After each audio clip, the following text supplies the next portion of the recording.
But I think it's so cool that you were not introduced to agriculture by your parents. I mean, it wasn't like a family thing. For Harris and I, it was whether you like it or not, you're gonna try it. Yeah, and that's how I'm gonna be with my kids. Yeah, and so that's how we were introduced to showing. Yeah.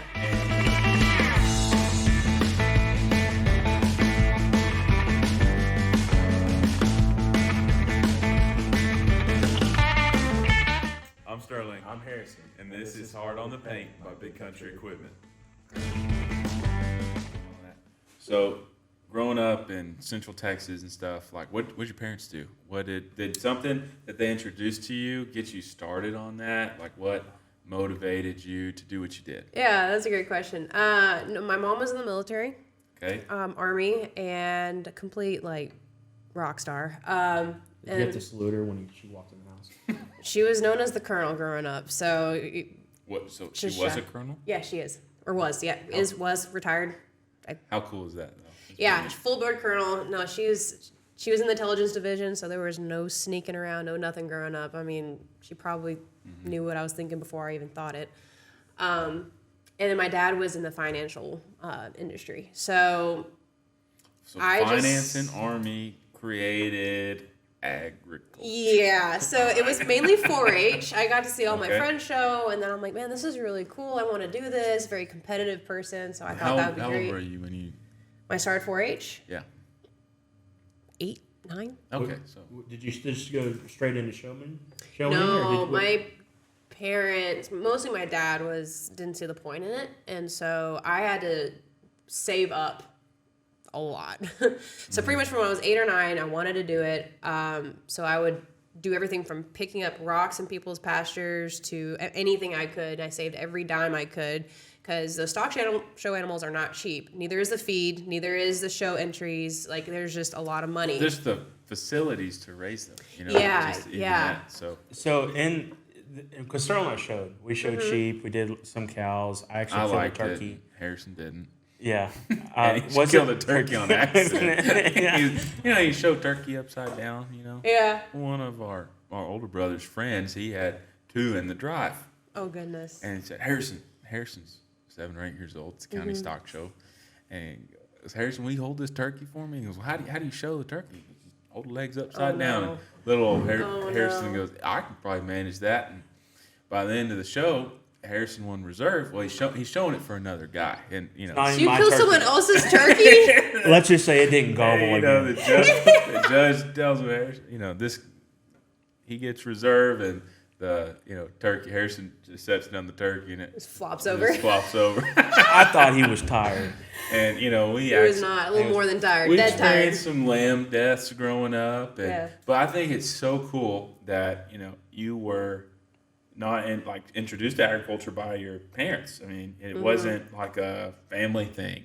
For Harris and I, it was whether you like it or not, you're gonna try it. Yeah, and that's how I'm gonna be with my kids. Yeah, and so that's how we were introduced to showing. Yeah, and I think I was real into it. Harrison said, "Whatever you do, Sterling, I'm gonna do." And it ended up being me working lambs, and Harrison was off in a skid steer, and playing around with big equipment. Well, Sterling did make me run the sheep before we had a track dog, and so how was that? I got ran over a lot. Turns out they are faster than I am. Yeah, finals, Yeah, they'll get you. Yeah, that was good experiences for us. But like I said, kind of circling back, your early interest in your youth, without being, without other people, introducing that to you. So all on your own kind of thing. Yeah. And I'm sure someone said, let's take her to the, county 4-H office maybe. Or was it not even that? How did you, at a young age, go, I want to be involved in some kind of agriculture? Who took, because someone had to take you there. So, yeah, I made some friends, and I had a couple of families that were very generous in giving me their knowledge, and I had questions. They answered it most of the time to the best of their ability. There's a guy named Garrett Thomas, and he, I guess you could call him a fitter at that point. He was fantastic because he actually would help me understand the nutrition. Not just, hey, feed this 18% protein feed, at X amount of pounds per day, he actually helped me understand what I was doing in the prep work behind showing. And so there were some families that really helped me out in that area. But honestly, you learn a lot by just watching. And that's what I do for when I move to different areas of the country or in the world. A lot of the times I get sales. I don't really have a whole lot of customers in Colorado. I'm not from Colorado. I don't really know a lot of people from Colorado. But what I'll do is I'll sit there and watch, and I'll see who's bidding, who's throwing their hand up, what name's being called out a lot, what sire name's been called out a lot. That right there, you learn a lot by watching and listening. That's why God gave you 2 eyes and 2 ears versus 1 mouth. So I like that. That's pretty salty. Take notes here. Yeah. yeah, that's right. That's right. Do you feel that 4-H FFA has kind of turned into a corporate machine in the showman life, and kind of what you're supposed to learn got watered down because people are pushing genetics, or pushing more of a commercial side? You just talked about 4-H and FFA. Okay, back up. You're talking about one specific thing, and you're talking about the showing world, the showing industry. Okay, so I think what he's trying to say is with you said you showed, right? Mm-hmm. What did you show? Sheep. So you showed sheep. Did you go and goats and 1 heifer? Did you go to any majors or anything? Yeah, Houston, Austin. Okay. San Antonio. Yeah. So, and I think what Harrison's trying to get at is, you see a lot of money being thrown in that industry. Buying a ribbon.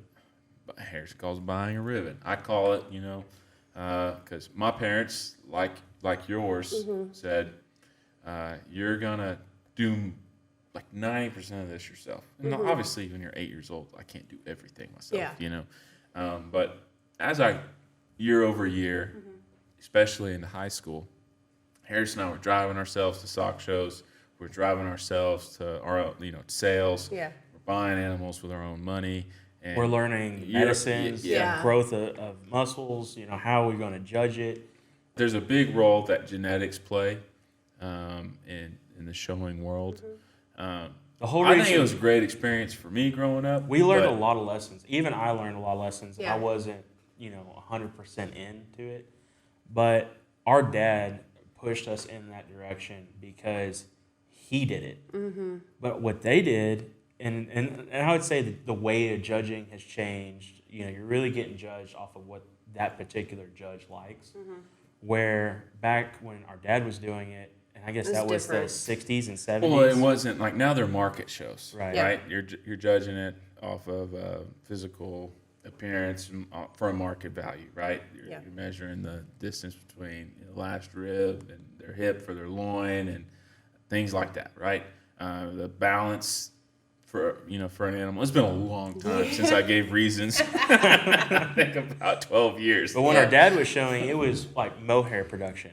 No, they're judging it off wool. I mean, they were judging wool when he was showing Rambouillets, right? Right. So the style. Hey, what was neat though? Touch on this.